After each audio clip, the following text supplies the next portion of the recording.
Welcome to episode 64 of the Selling Your Screenplay podcast. I'm Ashley Scott Myers, screenwriter and blogger over at sellingyourscreenplay.com. In this episode's main segment, I'm interviewing Michael Stagliano. Michael was a contestant on The Bachelorette a couple of years ago and is now a screenwriter. After talking with him, it seemed like he was doing a lot of the right things, and he's starting to have some success with his scripts. So I thought he might be an interesting interview. He also had a bunch of questions for me, so we thought it might be an interesting idea to have him ask me a few questions. So today's interview is a little different. For about half of it, I ask him questions and we talk about what he's doing as a screenwriter. And then for the second half of the interview, he actually asks me questions. So stay tuned for that. If you find this episode valuable, please help me out by giving me a review in iTunes or leaving a comment on YouTube or retweeting the podcast on Twitter or liking it on Facebook. These social media shares really do help spread the word about the podcast, so they are very much appreciated. A couple of quick notes. Any websites or links that I mention in the podcast can be found on my blog in the show notes. I also publish a transcript with every episode in case you'd rather read the show or look at something later on. You can find all the podcast show notes at www.sellingyourscreenplay.com/podcast, and then just look for episode number 64. Also, if you want my free guide, How to Sell a Screenplay in 5 Weeks, you can pick that up by going to sellingyourscreenplay.com/guide. It's completely free. You just put in your email address and I'll send you a new lesson once per week for 5 weeks, along with a bunch of bonus lessons. I teach the whole process of how to sell your screenplay in that guide, how to write a professional log line and query letter, how to find agents, managers, and producers who are looking for material. It really is everything you need to know to sell your screenplay. Again, just go to sellingyourscreenplay.com/guide. Also, a quick plug for the new SYS screenwriting analysis service. It's a really economical way to get high-quality professional script evaluation. All these readers have experience reading for studios, production companies, or contests. The readers I've partnered with are the gatekeepers of the industry. They're exactly the same people who are going to be reading your scripts at the production companies and agencies that you submit to. The readers will evaluate your script on several key factors like concept and premise, structure, character, dialogue, and marketability. Every script will get a grade of pass, consider, or recommend, so you'll kind of get a feel for where your script stands in the screenwriting landscape. And I'm also offering a bonus. If you get a recommend from 2 readers, you get a free email and fax blast to my list of industry contacts. This is the exact same blast I use myself to promote my scripts, and it's the same service I sell on the website. It's a great way to get your script into the hands of producers who are looking to make movies. Also, you can read a quick bio on each reader and pick the one you'd like to read your script.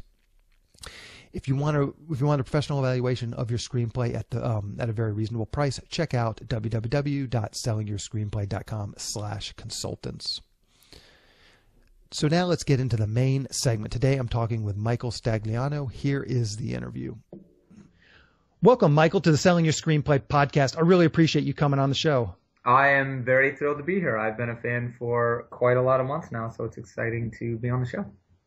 Great. So let's back up a little bit and just talk briefly about your appearance on, it was The Bachelorette, correct? And you appeared on a few other shows from that. Correct. I was on season 5 of ABC's The Bachelorette.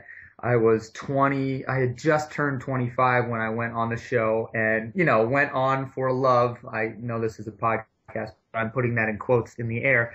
And I got dumped. I did not find love, but I made it really far, and it was one of the best experiences of my life.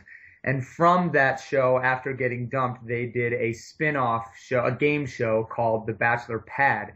And I went on the second season of that and actually won $250,000, which was pretty nice. And then they actually had me back on the third season as well, which I didn't win. I went home pretty close to the end, but same thing. Kind of the general statement I say about the whole franchise and my experience with it the last 4 years is that it's filled with a lot of really, really good people, and I had an absolute blast. It was pretty life changing as a result. Perfect. So now you're a screenwriter and you've written some scripts. You're trying to get them out there. So let's dig into that a little bit. And the first question I thought of was, have your connections being on a reality TV show, have those connections at all helped you gain a foothold as a screenwriter? I mean, there must be some crossover, just knowing producers, agents, managers, that kind of thing. It's a yes and no. The reality world is a pretty different world than scripted television or film.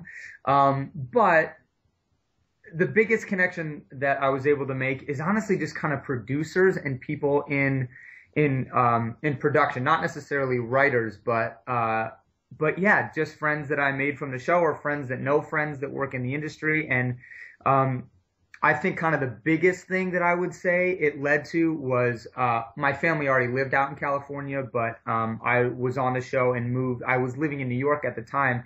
And moving out here and kind of meeting everyone that worked on the show and their friends that work in the industry, that was kind of the indirect way that I think being on The Bachelorette did help being a screenwriter and just kind of getting to know people in the world.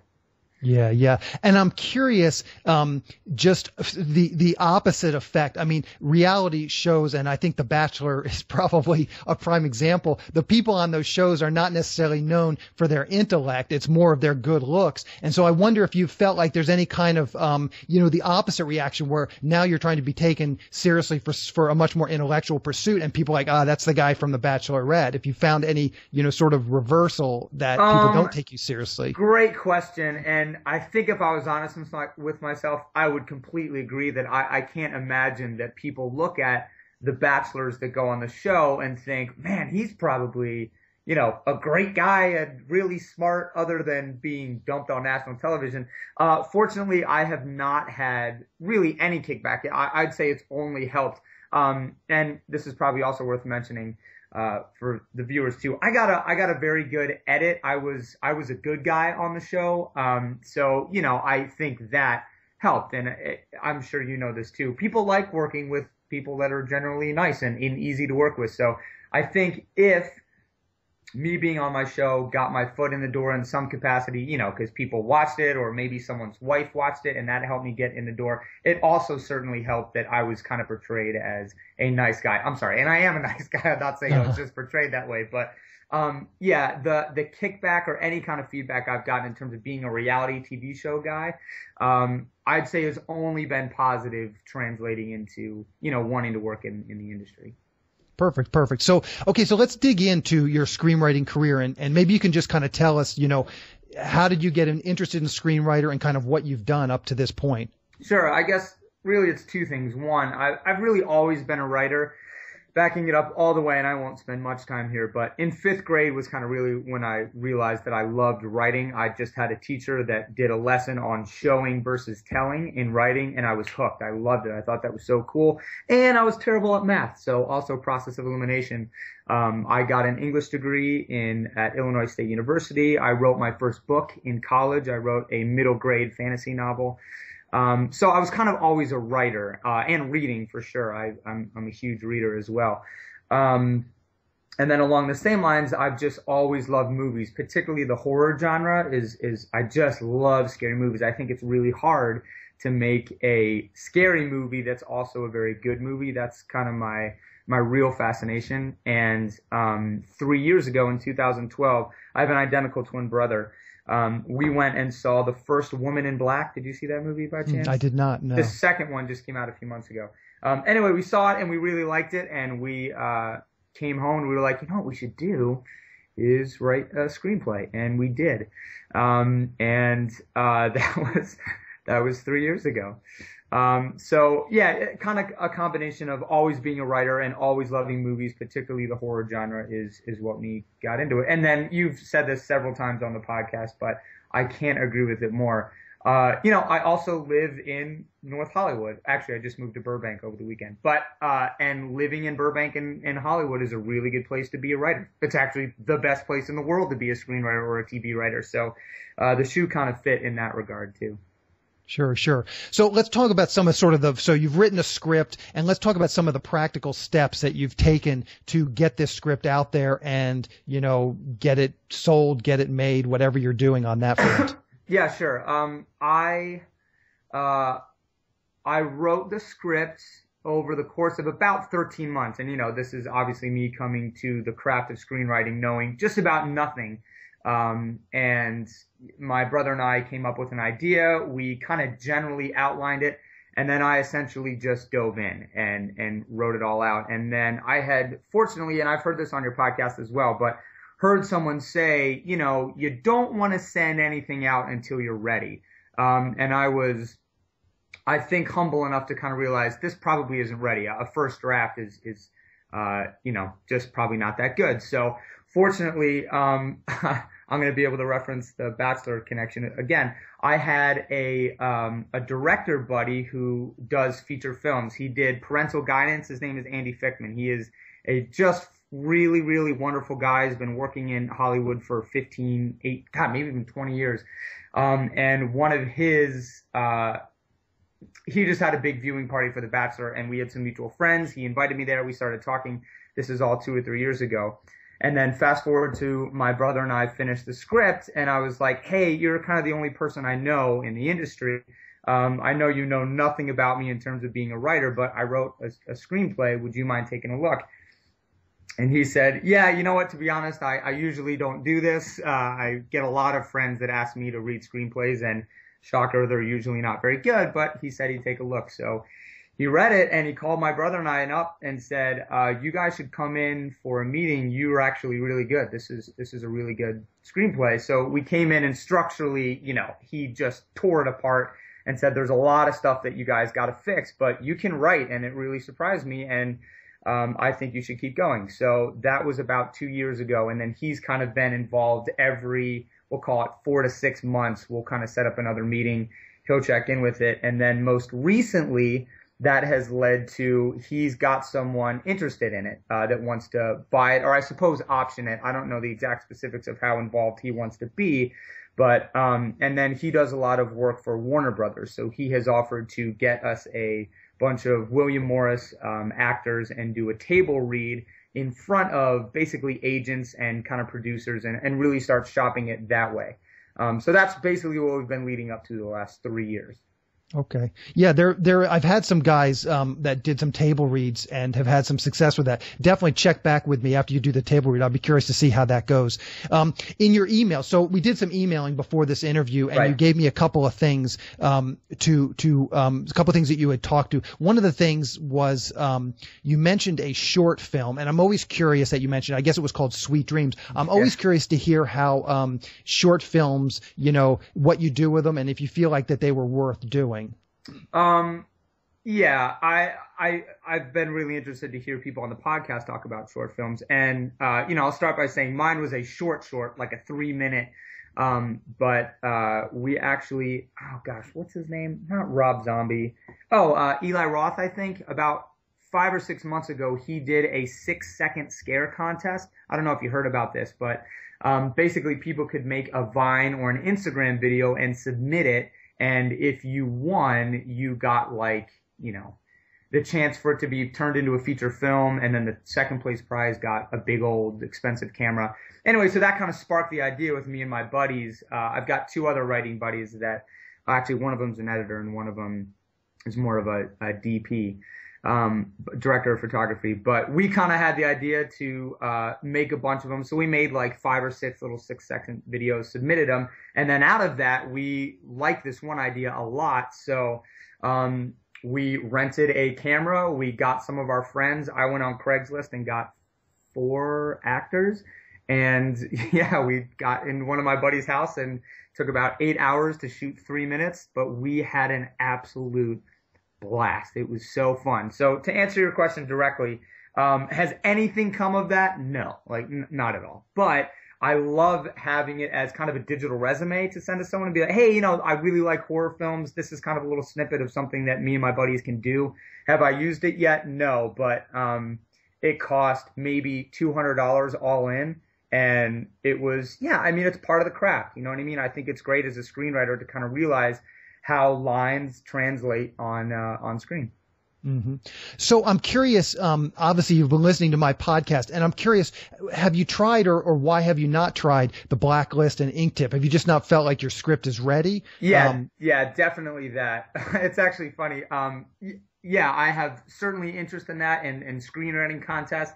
At the same time that I've been listening to all of the guests come on and talk about those things and the success that has come, I've also been hearing people say, your first script is probably not going to sell, and here's why. And my God, it's been so valuable to listen to your podcast and then look at my first script.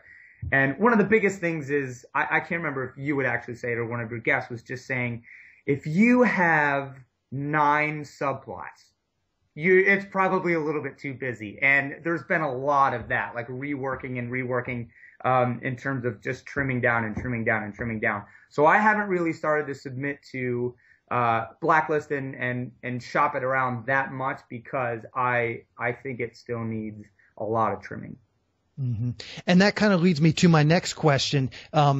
You're talking about the having the one script not being ready, and the first script maybe is not something that is going to sell. Why haven't you written a second script or started?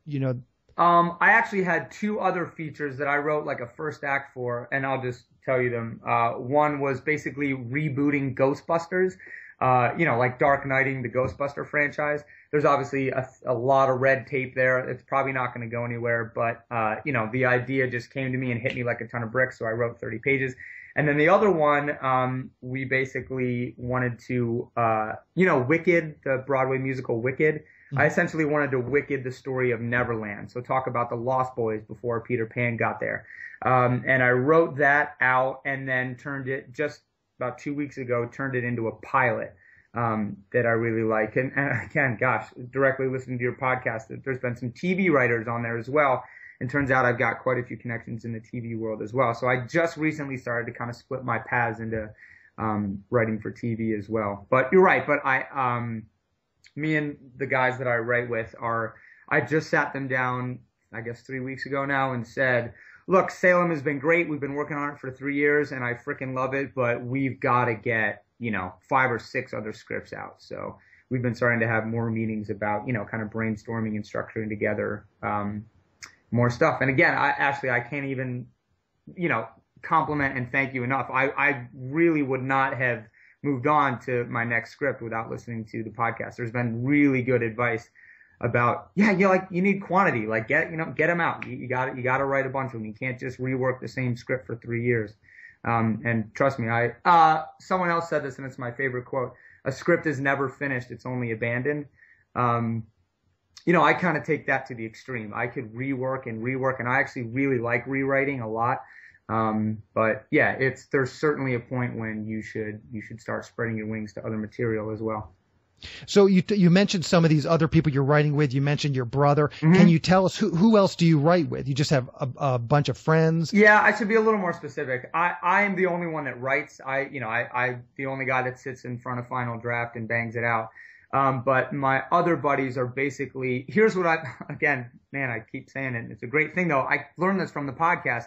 I am very much an intuitive writer. I follow around my characters with a camera. And listen to what they say, and I write it down. I am not a conceptual structure writer, so the other guys that I write with are basically there to say, yeah, you can get rid of the first 8 lines in this scene and the last 3 lines in this scene, and here's the real meat and potatoes, and then kind of structurally talk about what's working and what's not, because that's my weakness is being a structure hound, and they're really good at it. So that's really how I partner with them. Okay. So on this script, Salem, it will be written by you and then story by you and your brother? It'll be created by me and my brother, written by me, and then I think we said story by or revisions by my 2 other buddies. I see. Okay. Yeah. Perfect. So one other thing you mentioned in this email to me was that you had attended Jeff Gordon's Writers Bootcamp. Yeah. I've had other writers ask me about this. Years ago, I actually went to one of his, it was basically a sales presentation trying to get writers to sign up. Yeah. And I was impressed with the guy. I mean, he was a really smart guy, and he seemed to have a good, kind of a good strategy. So maybe you can just talk about this. I mean, this isn't a plug. I have no direct relationship, but I have had other people ask me about it. So I'd be curious to get your, just an honest take on whether you thought it was worth the money.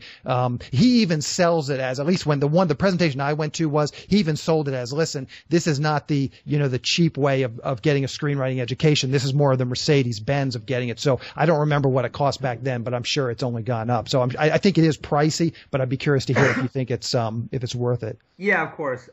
It was pricey. It was a couple $1,000s, I think. And I did like a 6-week crash course. And it was incredibly valuable for learning structure, kind of the 3-6-3, which is, beginning, middle, and end, and very closely tied into all the Blake Snyder stuff, the Save the Cat stuff.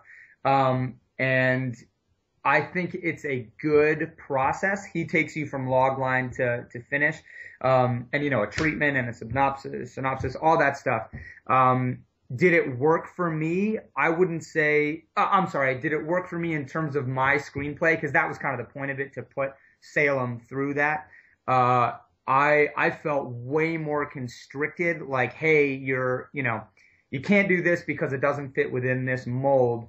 And a large part of it was me kind of being a new screenwriter and also being such an intuitive writer that, talking about structure to the degree that they do, it just felt really, really constricting to me. I learned a lot. I wouldn't say that it was great for my screenplay. Matter of fact, it barely did anything for my screenplay. But, I learned a lot of words to throw around in pitch meetings. You know what I mean? And that was valuable. And yes, Jeff really does know his stuff really well. So would I recommend it? Yes. In terms of an educational tool, would I recommend it in terms of making your script better? No, I don't think I would say that. Okay. Good to know. So one of the things we discussed before you came on the show was that, you had some questions. Obviously, you've been listening to a lot of the podcasts. So let's just turn it for a minute, and I'll give you an opportunity to fire off some questions from me. I'm hoping that this is, I'm sure other people are watching these podcasts and hopefully have some of the same questions. So, we can just answer them as quickly as you can ask them. Yeah, I hope so too. And I love the chance to do this. Again, I've probably listened to maybe 20 or 25, and it happens every single time. I'm always like, God, I wish Ashley would answer that question that you asked. So some of them are, less serious than others. First one, are you a conceptual writer or an intuitive writer? And I guess maybe for the listeners, it might be good to kind of recap the difference there. Yeah, I think wasn't Cory Mendel was his name. I believe so, yeah. Yeah, and I will link to that episode. He's the one that came on and talked about that, and I got a tremendous amount out of that episode as well, just interviewing him. I'm hoping to have him back on, and we actually had a whole conversation after the podcast ended, sort of about Blake Snyder and this kind of thing. Sure. The basic, I think, just to sum it up, the core, at least my takeaway, was that some people start their story from more of a structural standpoint, thinking about the structure. Some people start their story more about thinking from the character, and the conceptual people start with structure. The more intuitive people start with character. And his point was that, everybody comes from one angle or another, and you need to kind of, reverse that and try and come at it from another angle. So I'm definitely more conceptual, and I think you can see that. I mean, most of my scripts are very well structured. And I want to have him back on because I want to have this, because he's a very smart guy and really knows his thing. I want to have him back on, and I want to pose some of these questions because I've never felt like I'm a particularly quick thinker. So I always think about 100 questions after the thing ends. And so I'm hoping to have him back on, and we'll have a conversation hopefully about this. But one of the things that is clear to me, one of the things that I accept that 99.9% of the other people in the world don't accept, is that I've kind of accepted the fact that I'm not a great writer. And what Cory was recommending, his strategy is only going to work if you really are a great writer. And there's no like fallback in his strategy. Like his strategy, I don't think it's contradictory to mine. And his basic strategy was, hey, write something that's really off the wall. Don't write something formulaic. Don't worry about structure. I'm definitely think that the structure is very important. Mm-hmm.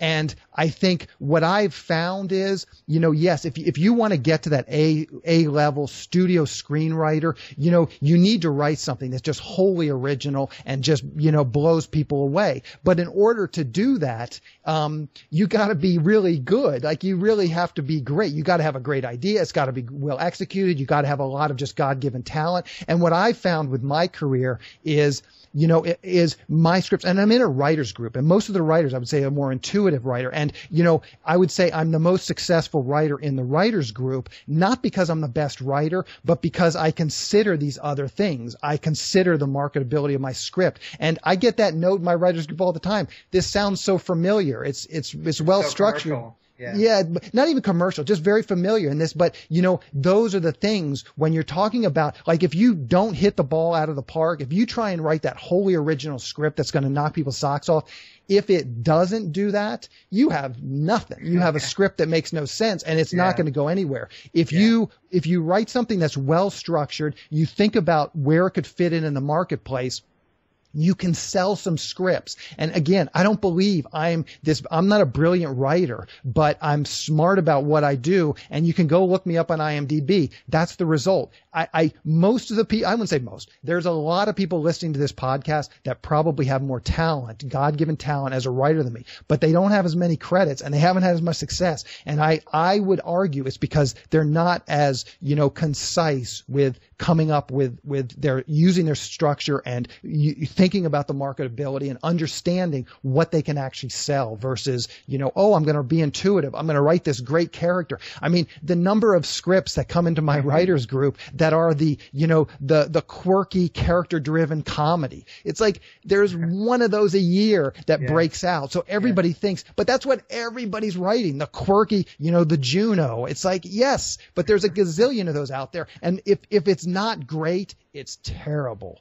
Whereas my scripts, if my script isn't great, it's not terrible. It's well structured. It fits a specific market. It makes sense. It's got a clear beginning, middle, and end, some clear character arcs. It's not great, but at the level that I'm playing at, that's what the producers want. They want something they can produce. They want something that has a clear and concise story. It's something that they can go out and sell. It's not going to be great. And I've heard you and others mention this too, that the other benefit of writing the way that you do, which is structurally and with form and everything, even if doesn't have the greatest lines or the most amazing original story, that if and when you submit it to people, even if they want to pass on the story, they might at least be like, well, God, the guy can write and he knows his structure. So maybe you can get another writing assignment out of that, which, again, you and others have spoken to, and I think that's really valuable to think of too. And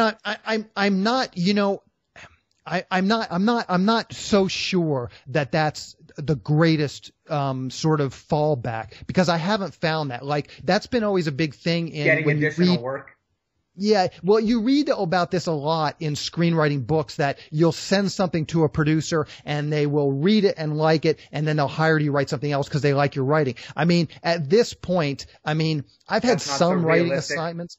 Well, I've had some writing assignments, but I haven't really found that that's been, most of the scripts that I've optioned and sold has just been me writing a spec script and blasting it out there and muscling it through. So I don't know. I mean, it's a tough business. That's the thing. It's like, it's a really, really tough business, no matter what you do or how you skin it. There's not going to be any easy. I mean, for the amount of effort I put into screenwriting, it's not worth the amount of money that I've made. I can tell you that. Yeah.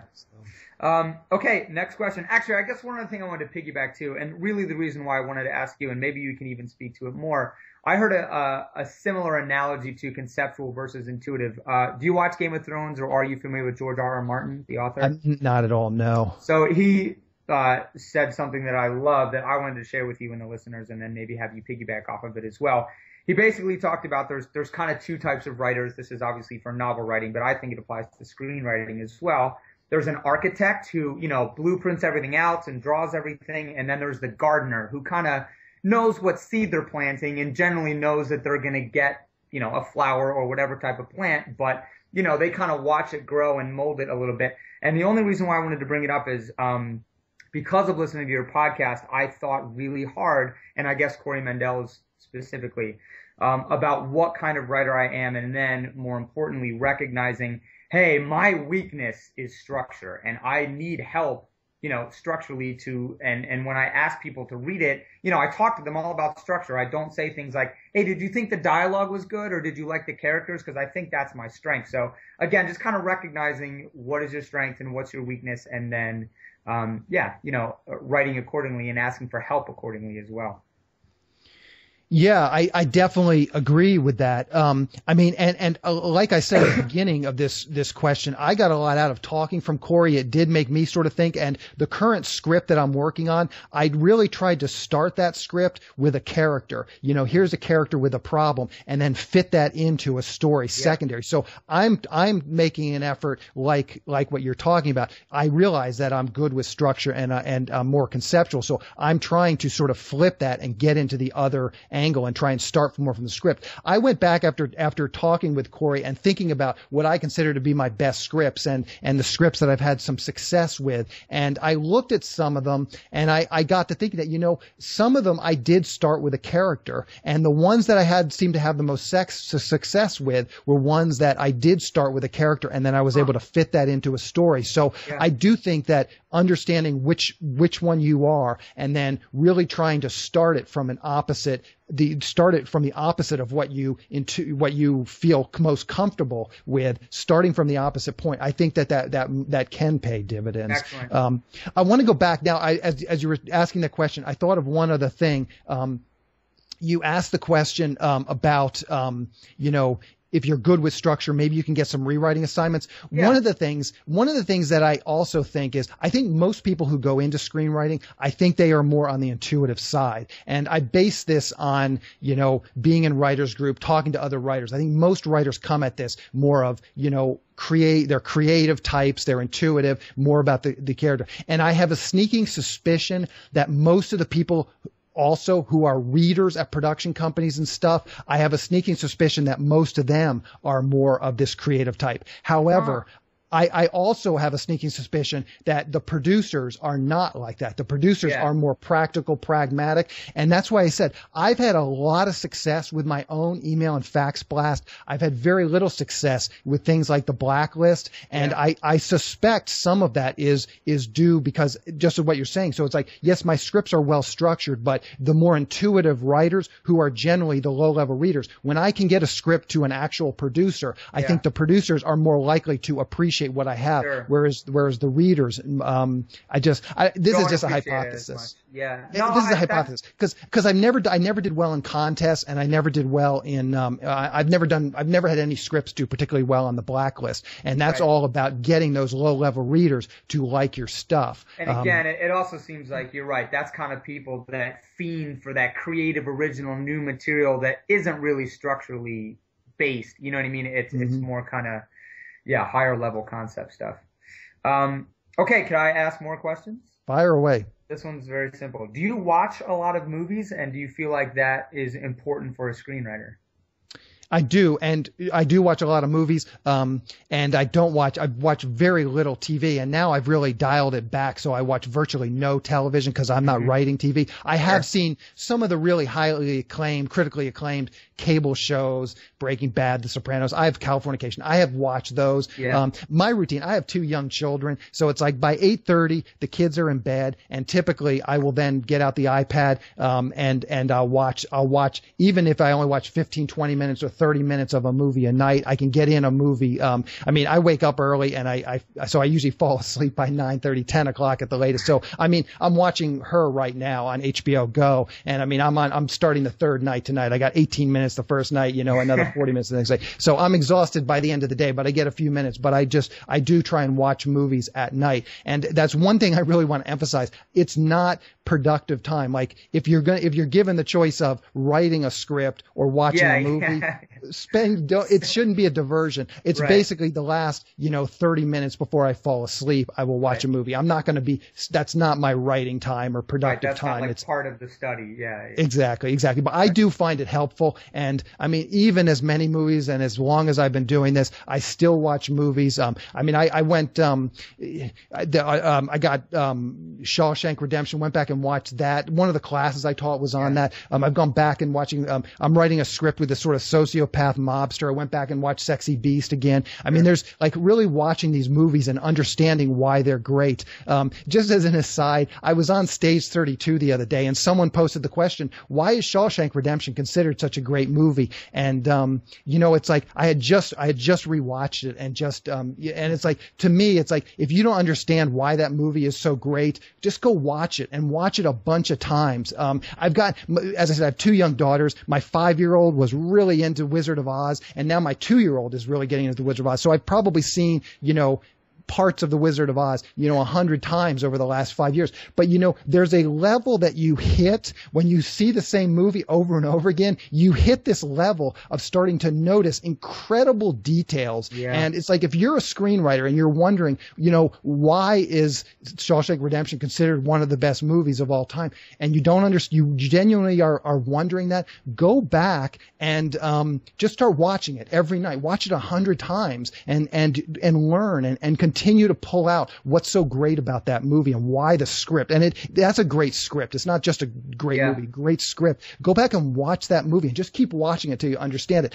I remember when I first started on my screenwriting journey, I never understood Shakespeare. It was hard to read, but everybody always said he's the world's greatest dramatist. And I'm sitting there thinking, if I want to be a dramatist and I don't understand why the world's greatest dramatist is the world's greatest dramatist, I need to take a step. That out, yeah. I need to figure exactly. That's like pretty rudimentary. And my senior year in college, I signed up for appreciating Shakespeare or something. It was some elective English class, and it got me in there. It got me reading those plays. And I'm by no means a Shakespeare scholar or even an expert, but I do think I got an appreciation for why he is considered the world's greatest master. And I think you need to watch movies to really get that and think about them. Not just, you don't just sit there and watch it and just let it wash over you. You need to think about it. Stop the pause button and pay attention to what's happening. Pay attention to your emotions. When you're watching a movie and you're feeling those emotions, hit the pause button and think about, how did this writer get me to the point where I'm really tense or I'm really happy or I'm really sad? How did that writer make me feel that? Because those are the lessons that you can bring to your own writing. Those are the things, understanding the mechanics of how a writer makes another human being actually genuinely feel emotion. So yes, that's the long answer. The short answer is yes. There's another book I'd recommend too. Actually, my dad worked in, he's retired now, but worked in the Nielsen ratings. So he would basically do pilot testing and feature film testing for trailers and stuff. Long story short, he read a book called The Writer's Journey. Have you heard of this book? Oh, sure. Anyway, and he had me read it, and that was this was 4 or 5 years ago, but that was kind of my first real understanding of, why the greatest stories and movies, why they work. And they all do have, this is a little bit Blake Snyder-ish, but those kind of beats and those moments along the way that are there and working in a really practical way that you should certainly be aware of.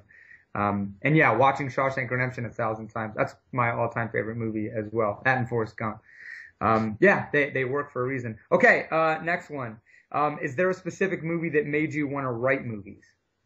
Was it Shawshank? No, it definitely wasn't. I'm probably a lot older than you think. I was already out in Hollywood writing when that movie came out. Oh, wow.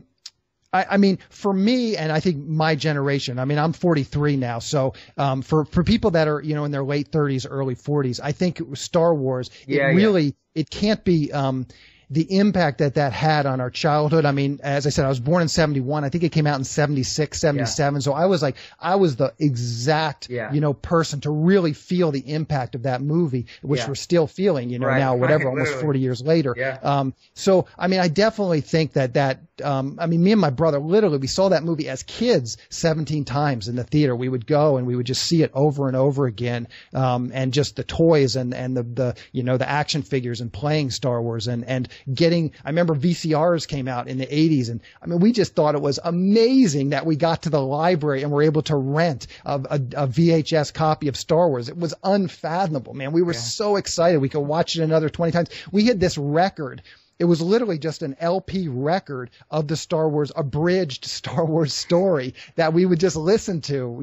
My parents got it for Christmas and we would listen to this story. And I went back, one of the classes I taught through Selling Your Screenplay recently, I went back and looked at the third act of that. And, I mean, it's brilliant, man. When Luke is going down, I mean, you talk about the Blake Snyder, the A and the B story and all of the stuff. I mean, the ending of Star Wars, it's not just this big action scene. It's like, I go back and I look at the movie now. I got those DVDs for my daughter, so I've been watching a lot of Star Wars recently, and I'm going back and I feel like the first one, everyone says, Empire Strikes Back is the best. I think the first one is the best. Episode 4, it's and it just, I look at it now and it holds up. It's brilliant now. It's absolutely.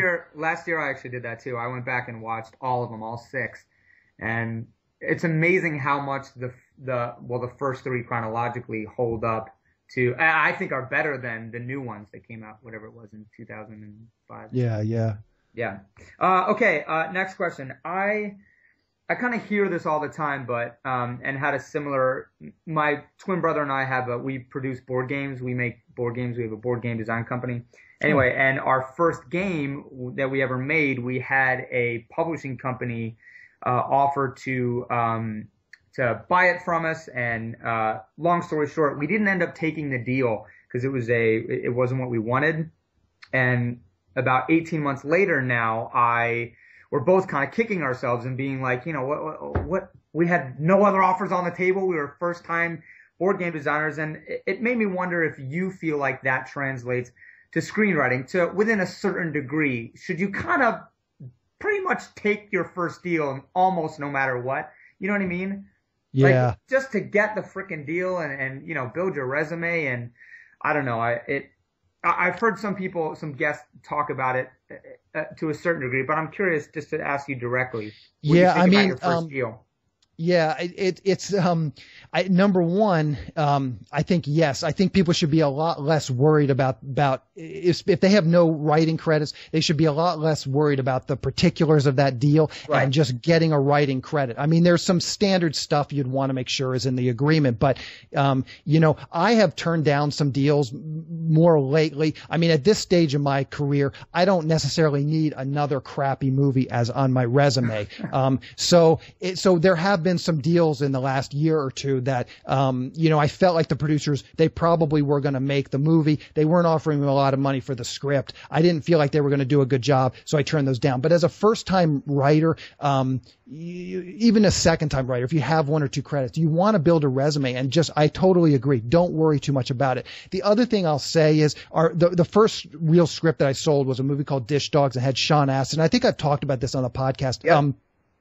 We got before the whole thing, they had optioned a script and they were trying to get a director, and my memory is hazy, so some of the details might be off, but I think Sean Astin had just directed a short film that had gotten an Academy Award or Academy Award nomination or some critical acclaim as a director he had. So the producers called us and says, Sean has questions about the script, go have dinner with him. And, we had dinner with him and he had all these questions and we were kind of arrogant, just that attitude that you just kind of said, we didn't think the deal. So when I ended up, we had dinner with him, he told us all his ideas, and we kind of got back with the producers and kind of, we were like, he wants all these rewrites and we don't think these are good ideas and this and that and the other thing. And they didn't end up going with him as a director. They ended up going with him as a writer. But in hindsight, I should have done everything I could, because he is a really smart guy, and frankly, his ideas were probably really good.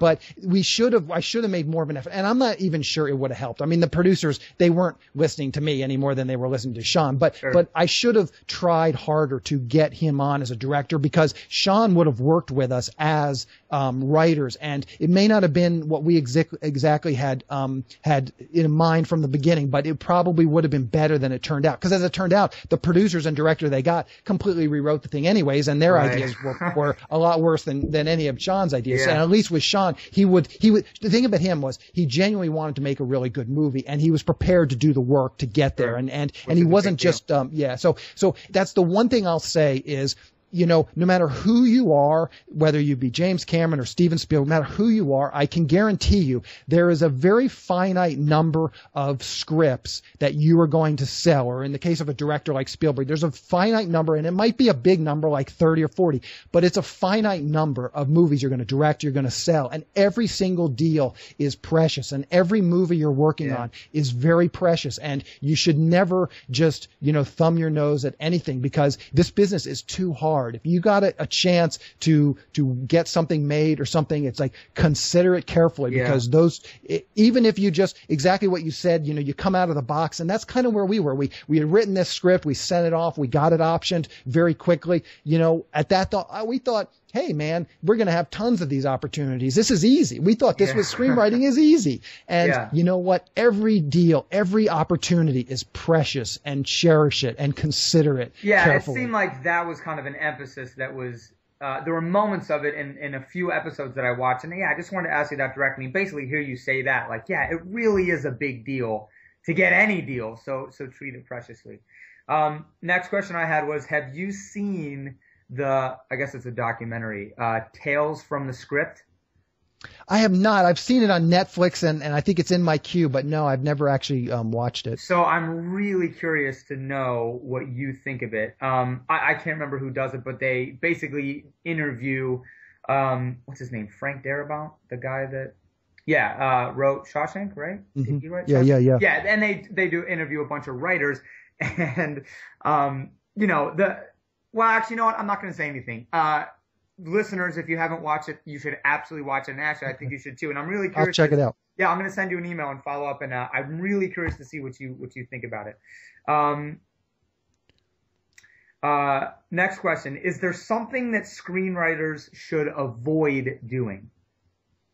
I know that's probably a little bit general, but well, I think it goes back to kind of what I was saying. I think that they should avoid, you know, just write. Like I hear this advice so often. Oh, write what you're passionate about, and you know, it's like, you know. I think there's some.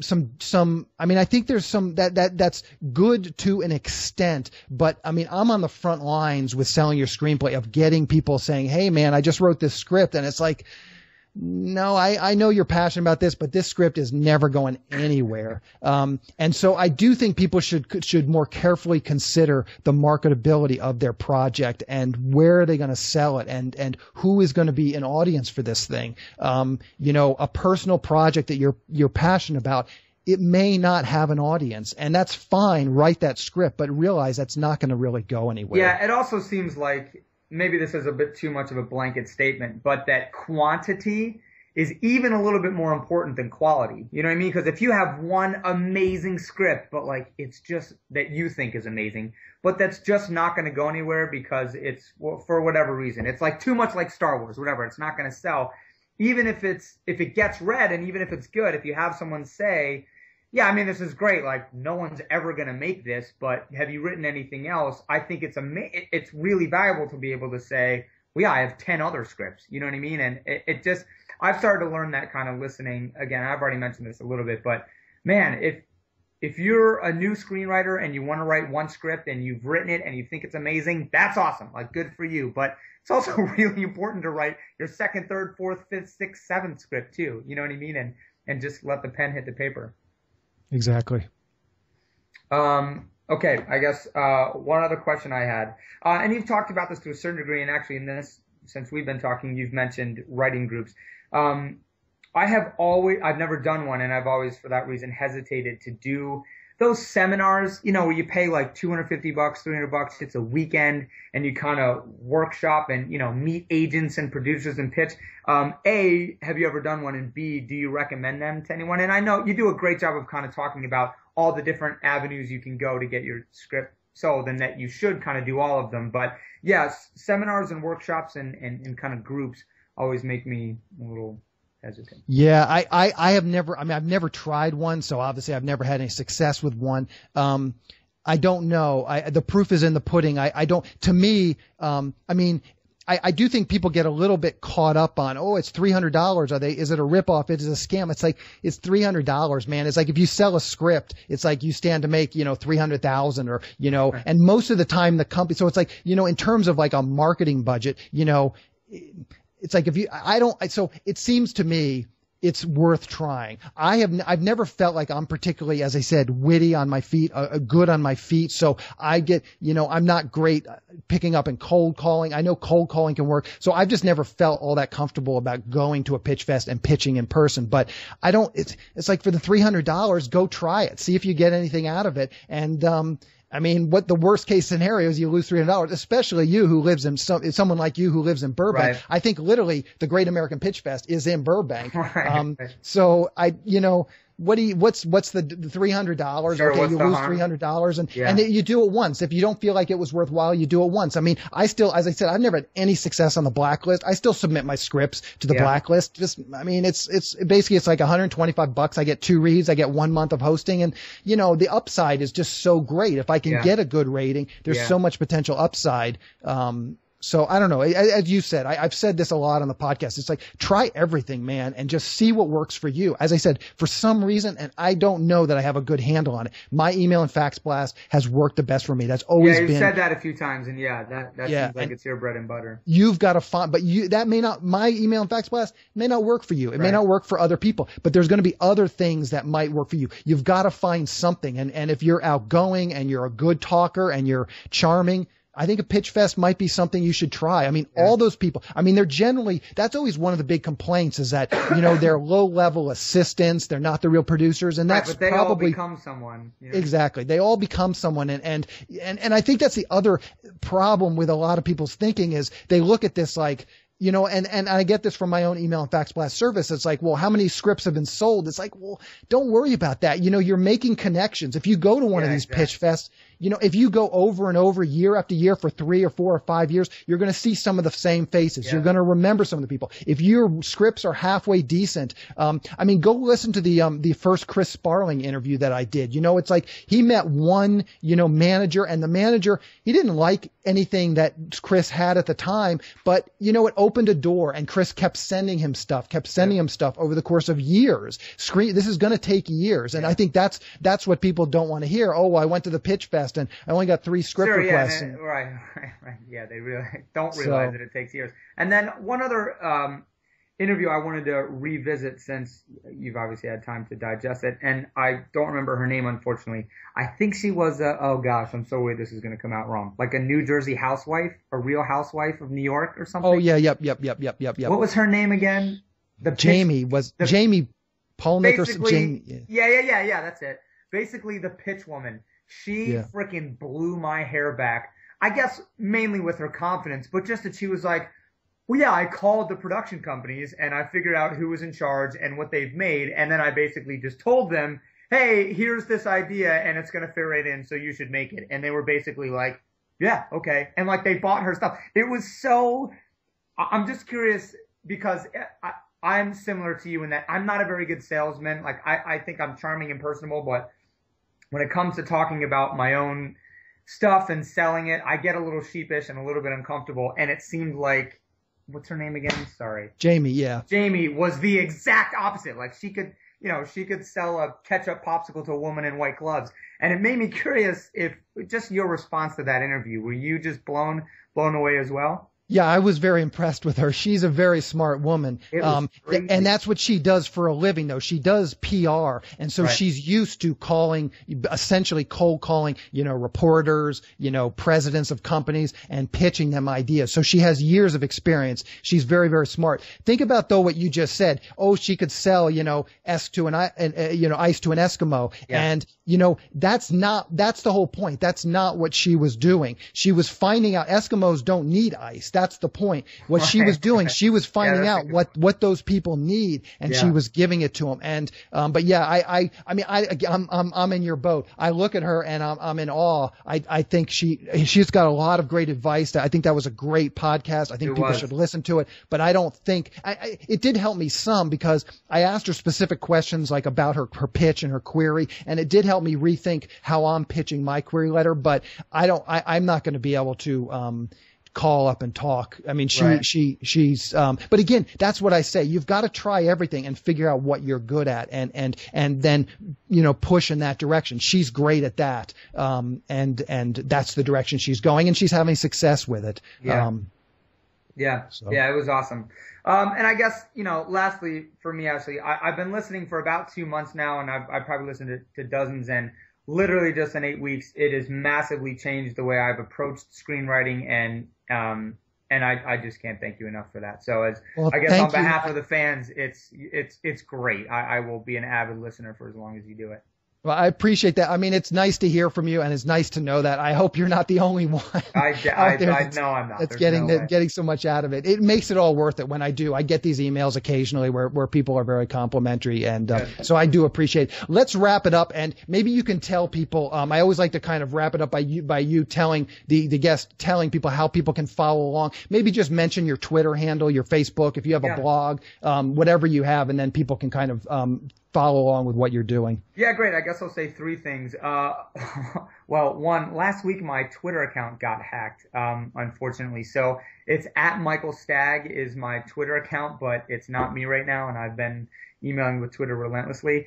My Instagram, which, you can just leave comments, which I actually see all the time, is Michael Stagg as well. And then my email is forward, which is the number, so it's FOUR, forward la@gmail.com if anybody wants to, ask questions or get advice. And then just one other thing I wanted to say that I just did this recently. I got a bunch of actors on Craigslist and did a read through. It probably took me 24 hours to find all the actors, email everyone, get them in the same place. And if you can do it, it was crazy eye-opening to me, and didn't take that much work in terms of just hearing your script out loud. I just wanted to add that little tidbit of advice because it was so cool.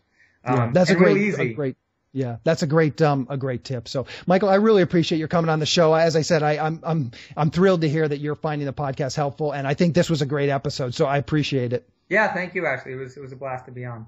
Thank you. We'll talk to you soon. Okay, great. Take care. Take it easy.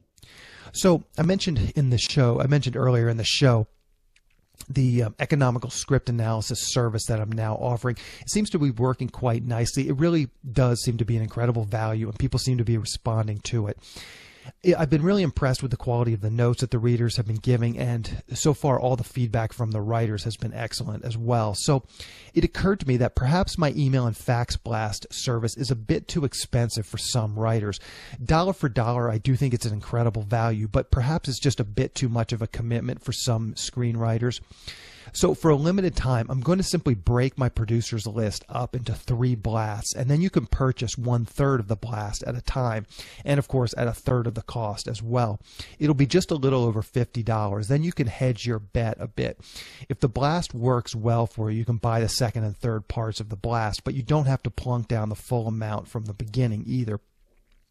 This way, it's not as much of a commitment up front. The full list has about 6,000 contacts in it, so even divided up into 3 sections, there are still around 2,000 contacts in each section, so it's still, even 1/3 of the list is still a pretty decent-sized blast.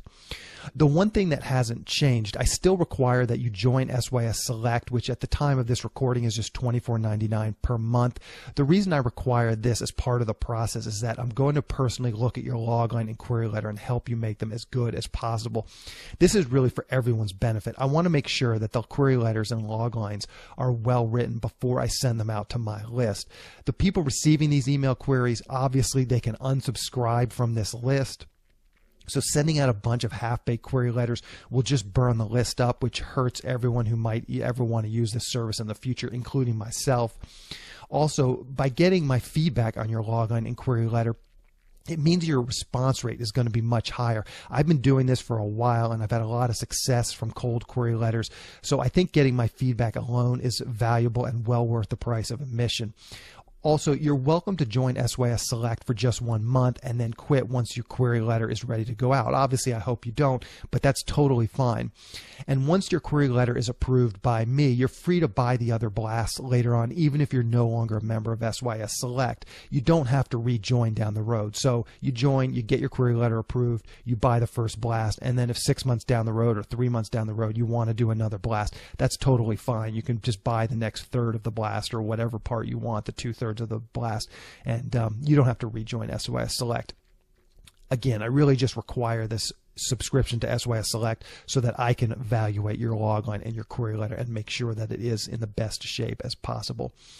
Also, a lot of people have joined SYS Select just to get my input on their logline or query letter. So you're more than welcome to join, even if you don't want to use my blast service. So if you're looking for some feedback on your logline and query letter from an industry pro, this is a great, very inexpensive way of doing it. Again, you don't have to use my blast service if you want to join SYS Select and get my feedback on your logline and query letter. Also, by joining SYS Select, you get access to the SYS Select forum. In the forum, I've reviewed hundreds of query letters and loglines, and you can see my notes and the revisions the writers made. So this is a great resource just to help other writers, hone their own loglines and query letters. So if you're having trouble with your logline and query letter, again, just joining SYS Select and looking through all the other logins and query letters should give you a real education on how to write a good one. You also get access by joining SYS Select. You also get access to all the online classes that have been recorded over the last couple of years. There are more than a dozen classes covering all sorts of screenwriting related topics, from writing your script to pitching your script to writing and producing your own short film. It's a great resource for any writer who wants to further their screenwriting education. Also, I always get questions, how long are you going to be running this sale? How long are you going to be doing this special? And I honestly don't know. If it seems to be working well, I'll probably keep doing it for a while. But if it just ends up being a lot more work, I'll probably just revert back to the one price, so that you just have to buy the entire blast in one big purchase. But for right now, as I said, I don't plan on changing it, but I'm going to run this special for a little while and just see if this doesn't generate some more interest in the service. Anyway, to check this out, just go to sellingyourscreenplay.com/blast. Again, that's sellingyourscreenplay.com/blast. In the next episode of the Selling Your Screenplay podcast, I'm going to be interviewing Thomas McCarthy. He wrote and directed the indie hit The Station Agent, and he recently wrote and directed a movie starring Adam Sandler called The Cobbler. We talk a bit about both films, so keep an eye out for that episode next week. To wrap things up, I just want to touch on a few things from today's interview with Michael. I feel a bit ridiculous talking so much about myself on my own podcast. Hopefully you did get something out of it. I was actually recently interviewed on the Indie Film Academy podcast. I actually feel like it's a better introduction to what I've done and what I do than some of my own podcast episodes where I just sit here and basically talk to myself. We cover a lot of stuff, from how to sell a script, what to look for in an option deal, and a bit about my own writing routine. So if you want to hear more from me, I'll link to it in the show notes. But it's the Indie Film Academy podcast. Again, I'll link to it in the show notes, and I think it's episode number 10 over there. So the biggest thing I wanted to point out from today's interview with Michael, and it's an issue I see with a lot of screenwriters, and basically, it's not getting enough scripts written and out into the marketplace. I didn't harp on it during the interview because Michael seemed to recognize that it was a problem, but I would like to touch on it briefly here. Writers, especially newer writers, need to write a lot. Michael's doing a great job getting his screenplay out there. That's all great stuff. But imagine if he had 3 or 5 or even 10 scripts that were ready to go out. Then I'd say he had a real chance of actually selling something soon. The problem with with only having one solid script is that even under the best of circumstances, the chance of any one script actually getting made is very, very small. You've got to get a certain amount of volume, which means a certain number of scripts out into the marketplace to have even any fighting chance of one of them actually getting made.